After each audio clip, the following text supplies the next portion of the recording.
Tell me what happened at the airport. Okay.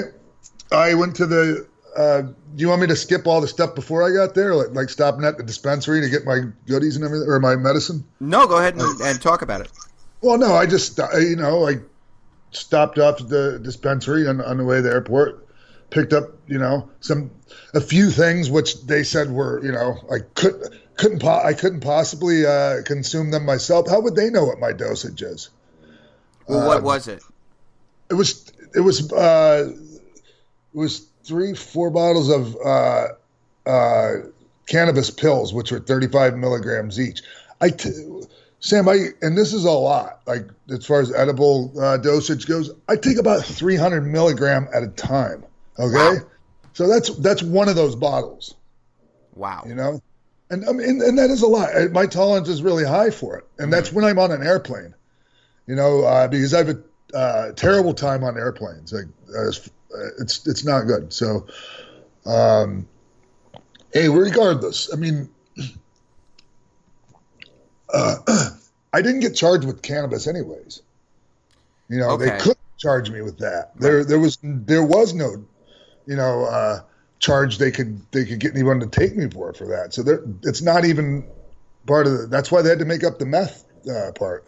Because they couldn't hold you on the cannabis stuff. Right. Well, I mean, if I'd have been in another state, it would have been fine for them. They would have, got me arrested on possession of cannabis. But not in California. They're not going to find. They couldn't find anybody to take me to jail. So, so you get to the airport. You have your cannabis that's for you. Yeah. And what else did you have on you? Just those pills that they said were meth, which were for a candida infection I've had for quite a while. What's a candida infection? Yeast infection.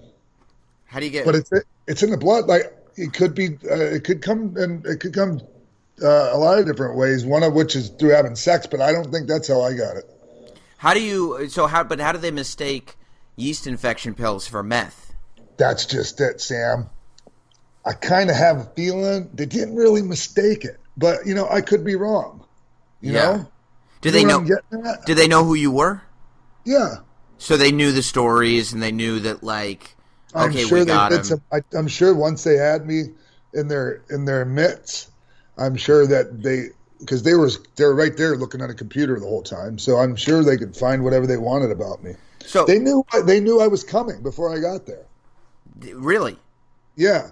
Apparently, I mean, that's sure how it seemed. Once I got there, and I gave them my boarding pass, and they scanned it and set up this, not like the normal sound when they scan it. It was more like a, bad sound. Yeah, like it was obviously not a good sound, right? Thumbs down. You're not getting on today. I just knew that didn't sound good. So you go. So you hear that? I go walk to the gate. Going to walk down the jetway, and boom, there's customs. And there's never customs leaving the country. Why would there be? Right. Yeah, because you're still in the country. Right. Yeah. So customs finds you, and what do they do? Pull you aside? Yeah, and I tell them exactly what I have. Fully cooperate, 100%. Mm-hmm. Didn't matter. Even though the guy said, "Well, appreciate your cooperating." No, he didn't. I really don't get that impression. But. The guy was a real hard ass. He just wasn't having any of it. And of course, Sam, on paper, my past didn't help me at all. Of course. If it would have been Montel Williams traveling with cannabis, like he's like happened to him, like in Germany one time, mm-hmm. I'm sure they would have treated Montel, who served our country honorably, for a couple of decades in the Marines and the Navy. I'm sure they would have treated him a little differently than me, and I can totally understand that. Well, man, and it's tough for you. That's one of the reasons why I wanted to talk to you on this show, because, like, I tweeted something, like, I was getting a bunch of tweets when the news broke on Monday, I guess it was, and I already spoken to you at that point, and so because I was getting so many tweets, I tweeted something back to the effect of, I've heard this is not all true, because we had talked about the meth thing, because, and I started getting all these tweets back from people that were like, well, this guy's an addict, this guy's this guy's that, and I'm like, God damn, you've got an uphill battle. Yeah. Just in the court of public opinion. Exactly. And I get it. I get it, Sam. And I'm not mad at anybody. I'm really not. Even my friends that might doubt. Uh-huh. The ones that haven't seen me in a while, haven't been around me, I get it. Yeah. And don't feel bad for doubting it. Really don't. Well, that's so customs pulls you aside, you're cooperating, Yeah. and they kind of There was three guys, and obviously there was one guy that was the head honcho, and he was the one on a mission to make sure I was not leaving there without being in handcuffs. wow. So you did you kind of get that right away? Oh yeah. I just had a feeling that this was not going to go as well as as it might with somebody else. And so how long are you so they bring you to what, like a private room? Hours. Yeah, hours, man. And they have all my stuff laid out and So are you even thinking to yourself, like, I'm not going to make my flight? Like, what am I supposed to do? Yeah. I already knew I missed the flight. That's not happening. Yeah. Now I was just wondering if I was actually going to be able to make the show at all. Yeah. You because know? that's the other thing. I mean, you're very prideful of not missing shows. That's right. I mean, we've talked about it before. Yeah, that's the worst. Yeah. It's the worst. And especially for luckily for IPW, they had a stacked card. If I'd have been their only star, that they brought in, it would have really screwed them. And Yeah. I mean, even now, it screwed them. Yeah. So, and I feel awful about that, Sam. Terrible. So you're sitting in there for hours. They're going through all your stuff, and Yeah. they're on the computers doing whatever. And so what do you have to Yeah. do? Like, what do you have to do as a person? Do you just sit there for hours? I just sat there, man. Just sat there with a smile on my face, and well, not really a smile, but I wasn't boo-boo facing. Right. And I was just taking, hey, this is part of life, and it's the price I pay for, choosing to use a medicine that's much safer for me. That happens to be federally illegal on the federal level. So. Right. So you're they find It's worth it to me. It's worth it to me, Sam. My health and everything is much more important. Yeah. Because you know what's kept you on this straight and narrow. You know what's enabled you to be at the place that you're at, which is, I mean, It's just part of it. It's not like, cannabis is the whole key to everything, but it was a huge part of it. Yeah. And huge. It's also like you got to give credit to that, to everybody like who will point out your addiction problems that have been really well documented. By the way, by you. You've never made any secret about anything. Right. The one thing in all the years that I've known you, that even when you weren't in the best state of mind, you never really lied about stuff. And that's really a hallmark of drug addicts, is lying. Yeah. And not that I haven't lied, Sam, because that's what we do, and we're, to get what we need and all that. But I mean, I'm very well maybe the most honest drug addict of all time. I don't know. I think you're definitely the most honest drug addict that I know. I don't relate to being a drug addict anymore. Mm-hmm. That's the thing. I don't get up and walk around and feel like, that doesn't mean I'm being cocky or like I put my guard down, but I don't white knuckle it on a daily basis. It's not like I'm on the edge of almost falling off like a lot of my friends.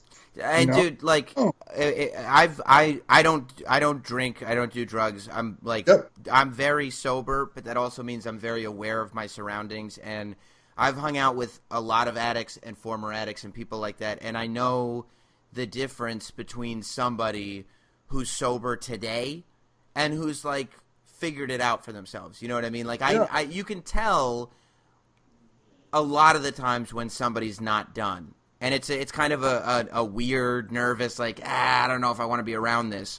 Versus like, when it's done, when that part of your life is over, at least, where we're at, it's you don't have that feeling anymore. I don't have that feeling hanging out with somebody like you. And so, and when you're around that person, you can tell they're just not comfortable in their skin. Like they're just, you know what I mean? Yeah. Yeah. And man, I feel so good. I feel so good. And I can promise you this hasn't changed that. Like, it sucked, Sam. It sucked being in solitary confinement for 2 days, but I didn't cry about it. And I had a smile on my face most of the time.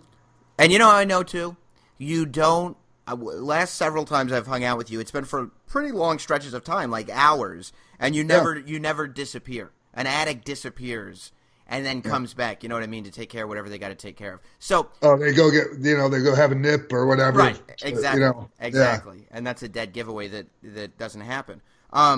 So you end up in solitary confinement for 2 days? Yeah, well, that's whenever been in jail, that's where they always put me. Why is that? Just because of notoriety. Yeah, because they're not going to put you in like a holding cell or something? Well, I've been in those too, but like once they actually house you, yeah, they put people like me by myself.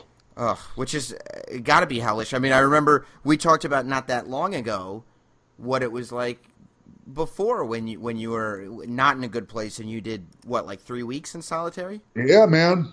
Yeah, and it was just as bad the first day as it was towards the end. So it was see, at that time I'm coming down off of coke and meth and whatever else I had mainly those two things, right? And tons of it, to the point where I'm like hallucinating and shit back then. Mm-hmm. And so mentally just in an awful place, and then being in confinement, like that, it's that alone, without all the other stuff, will make somebody go crazy eventually. So when the cops, before you get to solitary confinement, when the cops say, "Oh yeah, well, I skipped ahead way too far. We need to back up here a little bit." Let's back up. Yeah. When you, so they're holding you there because you told them about the cannabis straight up, and they're like, "Okay, we're gonna find out what else we can find here." Yeah, so that's what he said. Like once I was telling him, like, that's all I have. He goes, "You better not have anything else," or blah blah blah blah blah. Like I don't remember the exact words, but. Like, and I was just like, and I'm just thinking, well, good thing, man. Good thing I don't have anything else. Because this guy's stiff, Yeah. I didn't think to myself, well, even if I don't, he's going to make sure it seems like I do. So he finds the pills that you have for a yeast infection. And they're capsules by Solar Ray. I put a tweet out of a picture of the bottle they come in. I got them from Vitamin Shop. And they're from Vitamin Shop? They're not even like weird? No. Like I could go and buy them right now? Yeah. And that's absolutely. So the capsules the cops are saying was meth. Yes. I could buy from Vitamin Shop. Yes. Like go on, look at the yeast cleanse capsules by Solar Ray, and read the ingredients. Grape seed extract, things like that, Okay, so when he pulls out your over-the-counter Vitamin Shop pills, and he's like, this is meth. No, he never said one word about it to me. I was sitting off a little, like 20 feet away, and this guy just kept talking about cannabis and THC.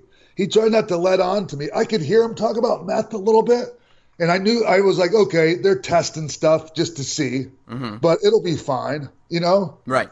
So little did I know, and okay, like 2 hours or so into this, they couldn't get anybody to, take me to jail, and they found the probation officer card in my wallet from the I was arrested I got pulled over. I had weed in the car, not like a year and a half ago or something. In Pennsylvania, it was just, one of these times where it happened, nobody knew about it. And it wasn't like I'm going to get on Twitter and go, oh, in case nobody knew, I got arrested. Oh, you do your own job for yourself. I'm not doing it for you. Right. But that was just weed too. Yeah. Well, no, I did have some pills, but some Xanax that were in there, but it was a leftover bottle.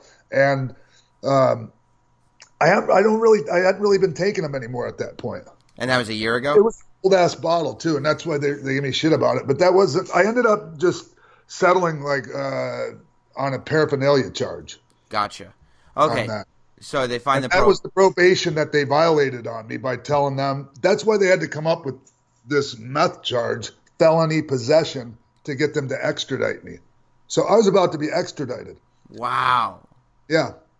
You know how that goes, right? They don't fly you first class when they extradite you. Is that right? No business either? No, man. I don't even think it's Coach, Sam. I think you're on the bus, and I'm not talking about the Greyhound either. Wow. So that's what they want to do. They want to, for whatever reason, throw the book at you. Yeah, this guy did. The Yep. other two guys were going along with it. They were not happy about it. I But to see. me, when you're going along with something, you're just like you're kind of just almost as bad. Like at least that guy's not a good person. Gotcha. These two guys were good guys, and they were going along with it. Gotcha. For their job or however. Maybe they really thought I had that stuff. Yeah. And like you said, I mean, you can't blame them for thinking that you did, right? Right, but like when it doesn't test positive, like don't like finagle it and try to make it test positive, Right. or Right. It's one thing to suspect you, Yeah. but when they realize that, like, Yeah. oh, it's not what I thought it was, it's time to throw the towel in. and the whole time they're like I can hear the guy like hear little things being said, Yeah. I couldn't hear everything, but little things like and one time when he was laying everything out, like it was all being laid out like a showcase, and I could hear him go, "We got to make this look good," Wow. and like literally those exact words. And then, anyways, get me back on track here. So, okay.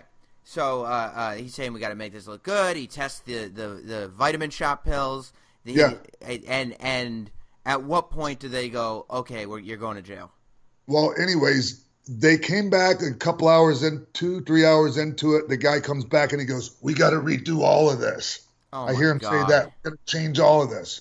And so they had to redo everything because however they did it, what didn't work as far as getting somebody to. Because even with the probation in Pennsylvania, they were like, "No, we don't want him. No, we don't. We're not going to take him over that." So you're right. I mean, they couldn't. They were looking for somebody to put you in a jail somewhere, Yes. and they couldn't find anybody. Yeah. I just wonder if they realized that it was going to turn into this biggest story, though. Yeah, I mean, No, man, I don't know. Eyeballs might be on them now. well, yeah, especially if stuff starts to come back and your story starts to pan out. It's like, what are you guys doing?